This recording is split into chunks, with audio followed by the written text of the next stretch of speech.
तो भाई लोग कैसे हैं आप लोग। एवरलास्टिंग ड्रैगन एम्पर के एपिसोड नंबर 52 के साथ आ चुका हूँ। टाइम वेस्ट नहीं करते हैं और चलिए स्टार्ट करते हैं आज का एपिसोड की स्टार्टिंग में हमें दिखाया जाता है जहाँ पर जो लूमिंग और फेंगवू किसी शर्त की बात कर रहे होते हैं कि शर्त लगाया जाए कौन अगर मैं जीतता हूँ तो क्या रखा जाए प्राइस के तौर पर। नहीं, फेंगवू गलत सोचने लगती है और बोलती है "ए, तुम आखिरकार क्या सोच रहे हो, अपनी ठरकी नजर मेरे ऊपर मत डालो, देखकर पता ही चल रहा होगा"। तभी लूमिंग को चिढ़ाते हो क्या लगता है, मैं तो बस तुमसे ये कहना चाहता था कि अगर मैं जीत गया तो तुम मुझे बढ़िया खाना खिलाओगी बढ़िया होटल पे, और देखते हैं तुम्हारे पास इतना ज्यादा पैसा है भी या नहीं। आखिरकार तुम किस बारे में सोच रही थी, मुझे लगता है जो फेंगबू का दिमाग है वो अब प्योर नहीं रहा। तभी फेंगबू उस पर गुस्सा करते हुए वो लगती है अच्छा ऐसी बात है तो ठीक है, मैं तुम्हें जरूर हराऊंगी, तुम जरूर पिटोगे बुरी तरीके से मेरे से। तभी लूमिंग क्या लगता है अच्छा ऐसी बात है तो डील।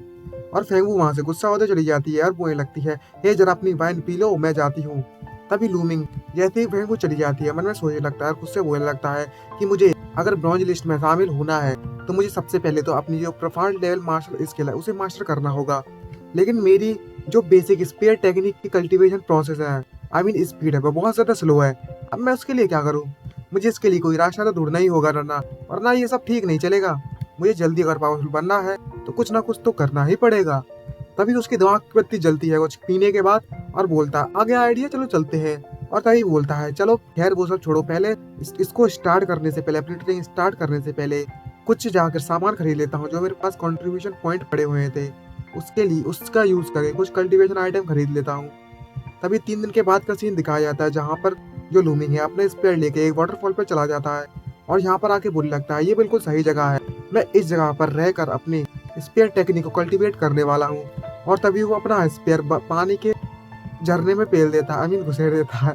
अब साला ये स्पेयर को पानी में लगा के कहना करना क्या चाहता है, साफ कर रहा है निरमा से। और जैसे ही वो लगाता है तो वो बर्फ की तरह जम जाता है और उसका जो वजन है ना वो बहुत ज्यादा हो जाता है स्पेयर का, जिसको देखकर लूमिंग सरप्राइज होता है और बोलता है कितना ज्यादा पावरफुल इम्पैक्ट है भाई, ये जगह वास्तव में कल्टीवेट करने के लिए बहुत ज्यादा एकदम मौसम है मजेदार। और तभी वो वहां पर कल्टीवेट करना स्टार्ट कर देता है रेगुलरली और बोलता है चलो स्टार्ट करते हैं। तभी हमें 1 मंथ के बाद का पैरागन टेम्पल का सीन दिखाया जाता है जहाँ पर लूमिंग अपनी ट्रेनिंग कर रहा होता है। और तभी वो बोलता है एक किताब निकाल के और बोलता है कि अब मैं अपनी इस गैंग फायर गन आर्ट को कल्टीवेट कर सकता हूँ। और लेकिन जैसे ही उसे यूज करता है तो उसमें से बहुत ज्यादा ऑरा निकलने लगता है, अपनी एनर्जी को इकट्ठा करने लगता है उस स्पेयर में। और उसे जैसे ही रिलीज करता है तो वहां पर एक एनर्जी का ब्लास्ट होता है और भाई देखने में काफी मजा तो आता है। और आधे महीने बाद का सीन हमें दिखाया जाता है उसने अपनी ट्रेनिंग का भी लगातार बड़े दिल से ट्रेनिंग की है और आकर पत्थर पर एक छोटी सी पत्थर की चोटी है उस पर ट्राई करने आ गया है अपनी टेक्निक को। और तभी उसमें अपना स्पेयर घुसेड़ देता है अपनी फुल स्ट्रेंथ के साथ और जो छोटी पहाड़ी से पत्थर था, स्टोन रॉक था, वो पूरी तरीके से तबाह हो जाता है और चूर चूर हो जाता है। तभी हमें दिखाया जाता है लूमिंग को, लूमिंग ये स्पेशल टेक्निक आई मीन ये स्पेशल मूव यूज करने के बाद हमारे पास उसने बोलता है मेरी जो गैंग फायर गन आर्ट है वो आखिरकार फर्स्ट लेवल पर पहुंच चुकी है और मैंने उसे पूरा कंप्लीट कर लिया है फर्स्ट लेवल को। लेकिन फिर भी ये मुझे कुछ ज्यादा पावरफुल नहीं लग रही, मुझे और ज्यादा पावरफुल बनना है, लेवल 2 तक तो एटलीस्ट सीखना ही है।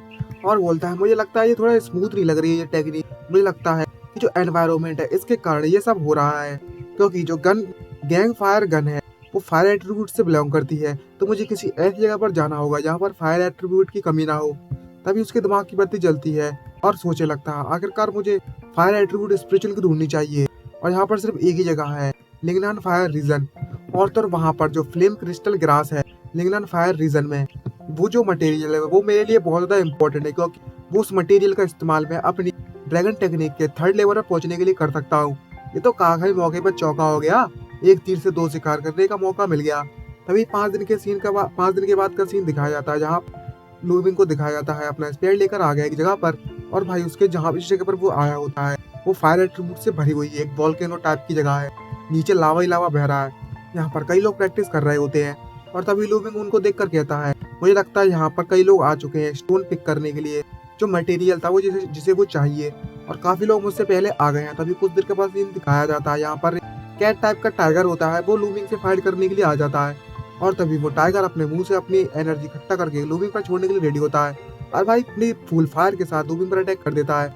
लेकिन लूमिंग भी कहाँ मानने वाला, अपना स्पेयर निकालता है और अपना स्पेयर इतनी तेजी से घुमाता है उसके एयर विंड प्रेशर के कारण उसकी जो फायर है वो एक बबल में कन्वर्ट हो जाती है, एक विंड मतलब बवंडर टाइप में।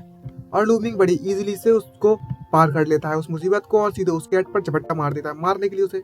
ये देखने के बाद वो कैट वहीं पर स्टार्ट कर देती है और हमें पता चलता है लूमिंग ने उसकी बुरी तरीके से पिटाई लगा देती है और लगा दिया है। और लूमिंग अब बोलता है कि यहाँ मुझे वाकई बात सही लगा, यहाँ का जो फिल्म हो रहा है वो बहुत ज्यादा स्ट्रॉन्ग है, तो यहीं पर कल्टीवेट करती है, ये जगह मेरे लिए बिल्कुल परफेक्ट है।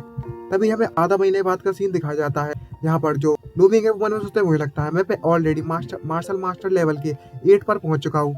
और तभी वो ब्रेक थ्रू कर जाता है और तभी हमें दिखाया जाता है जो लूमिंग होता है वो गन फायर आर्ट की सेकंड लेवल पर ऑलरेडी पहुंच गया होता है। और मुझे लगता है ये जगह वाकई में बहुत ज्यादा औसम है मेरी प्रैक्टिस के लिए, तो हेवन की तरह, बिल्कुल स्वर्ग की तरह। और मुझे लगता है अब समय आ चुका कि मैं आउटर एरिया में वापस जाऊं और अपनी क्यू को वापस इकट्ठा करूं। तभी हमें आउटर एरिया का रीजन दिखाया जाता है, वो अपनी जो एनर्जी वेस्ट की थी उसको इकट्ठा कर रहा है वापस से। लूमिंग अपने आप को हील कर रहा होता है, लेकिन अचानक से किसी चीज का उसे साउंड सुनाई देता है और पीछे कोई चिल्ला रहा होता है नहीं।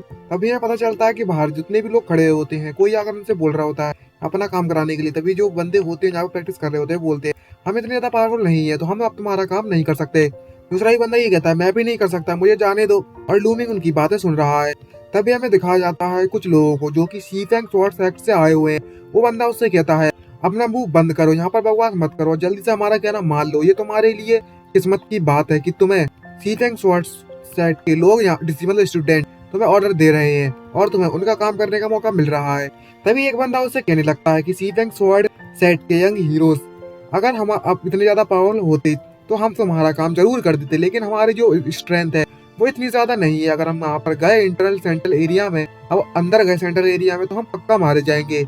लेकिन जो सीफेंग स्वॉर्ड का स्टूडेंट होता है वो मानता नहीं है और उसे कनपट्टी में जोड़ के खींच के मार देता है और उससे कहता है यहाँ पर बकवास करना बंद करो, तुम उतना ही करो जितना तुमसे कहा जा रहा है।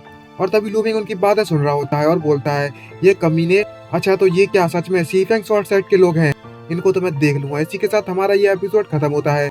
आई होप आपको वीडियो अच्छी लगी तो चैनल को सब्सक्राइब कर देना, वीडियो को लाइक करना मत भूलिएगा। जल्दी मिलते हैं नेक्स्ट वीडियो में, आज के लिए इतना ही, बाय बाय, जय हिंद।